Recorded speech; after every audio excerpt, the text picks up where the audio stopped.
Today, as I stand here in front of you, kay Lord at sa lahat ng mahal natin sa buhay, hindi ko pa rin ma-explain fully how grateful I am. Grateful ako dahil pinadala ka ni Lord sa akin.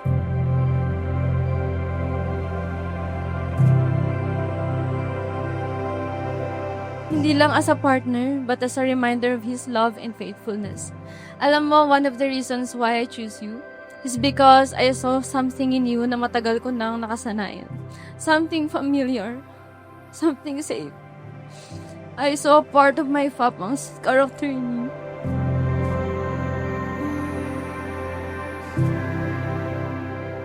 Kasi lagi ko talaga tinatandaan yung mga pangarap niya. Kung hindi dahil sa kanya, hindi dahil sa mga pag-ano niya, mga advices, hindi siguro kami makakatapos ng pag-aaral, hindi kami ganito ka-successful. Kaya thank you, Papa. I love you.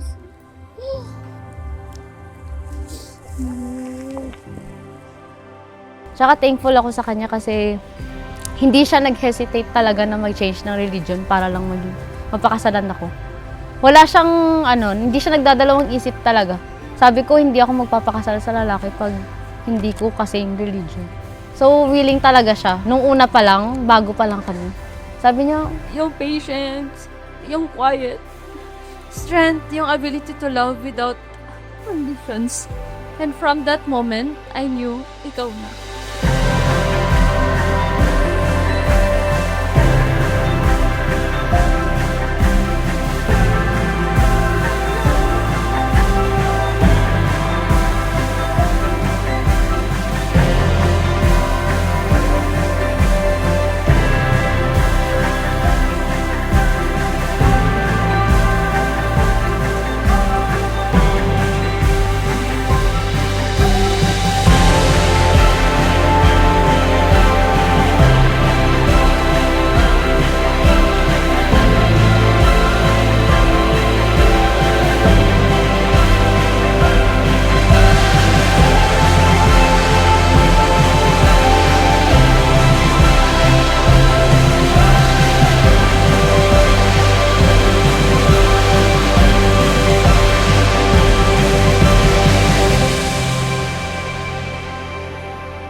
Sa bawat pagsubok, sa bawat ngiti at sa bawat panalangin na dumaan sa atin, dito tayo dinala ng Diyos sa araw na ito. At ngayon, buong puso kong sasabihin ang salitang matagal ko nang gustong ipangako sa iyo. Iba talaga kapag ang Diyos ang kumilos sa tamang pag-ibig na nakalaan para sa iyo.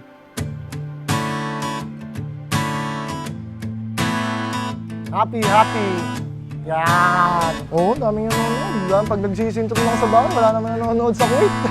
Di tulad ng ulap na kusang lumilisan. Wala. Di Buhay kayo parang tulad bukas na ng libing na kayo. alon sa may dalang pasigan. Nay, salamat sa pagpapalaki sa akin ng maayos. Ayun lang, taguyod nyo kami ng maayos, kayo magkakapatid na hindi kami lumihis na kahit na mahirap. Kami magkakapatid, sama-sama ba, hindi nag-aaway. Sana wish ko lang lagi kayong malakas. Ako bahala sa inyo. Away sinusutuktok ng mundo. Salamat sa paghintay at pagtitiwala sa akin. Sa pagtitiwala sa akin na kaya ko. Kahit na simpleng barista lang ako noon at tagatimpla ng kape sa inyo at sa mga pasyente nyo. Aminin mo man o hindi ay nagwapuhan ka talaga sa akin. Di tulad ng bulan na kay Bossy! Pag-ibig ko'y biging patuloy sumisibol. Thank you for helping me tame my overthinking.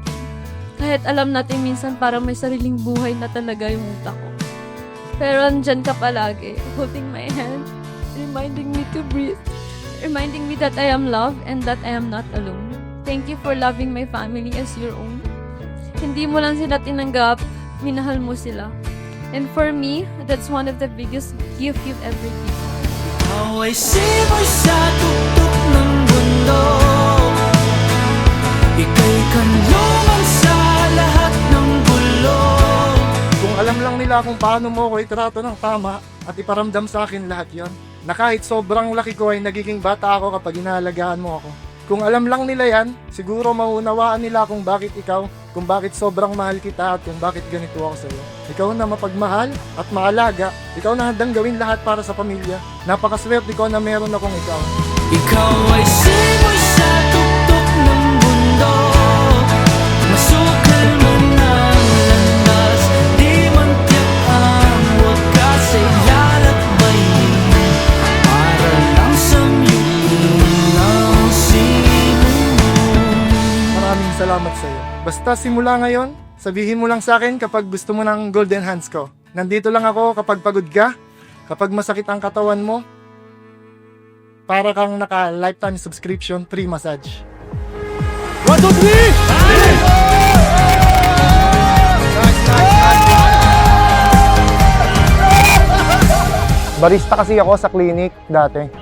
Tapos siya Radtech. Hindi pa siya parating, nasa Pinas pa lang siya. Tiningnan ko na yung profile niya kasi nakikita yun sa system yung mga parating, yung mga names. Pag may bago, mga bagong parating, mga Pilipina, tinitingnan ko yung names, tapos i-search ko yung profile sa Facebook. Nakita ko, maganda. Target lock. Ngayon, sa harap ng Diyos at ng mga taong mahal natin, ipinapangako kong iingatan ka, papahalagahan ka at mamahalin ka ng buong puso. Hindi man perpekto ang mundo, gagawin kong ligtas at masaya ang mundong ginagalawan mo. Ikaw ang regalo ng buhay ko. At habang humihinga ako, ikaw ang pipiliin ko. Maraming salamat sa iyo. I love you. As long as I'm breathing, I've got a reason to praise the Lord, oh my soul. Praise the Lord. I'll praise 'cause you're sovereign, praise 'cause you reign, praise 'cause you rose and defeated the grave. I'll praise 'cause you're faithful, praise 'cause you're true, praise 'cause there's nobody greater than you. I praise 'cause you reign and you rose and defeated the grave. I promise to keep that God at the center of our marriage. Kasi without Him, we wouldn't be standing here today. From this day forward, ikaw ang tahanan ko. And wherever life takes us, handa akong harapin ang lahat kasama ka. Today, I choose you. Tomorrow, I will still choose you. And for the rest of my life, it always be you. I love you.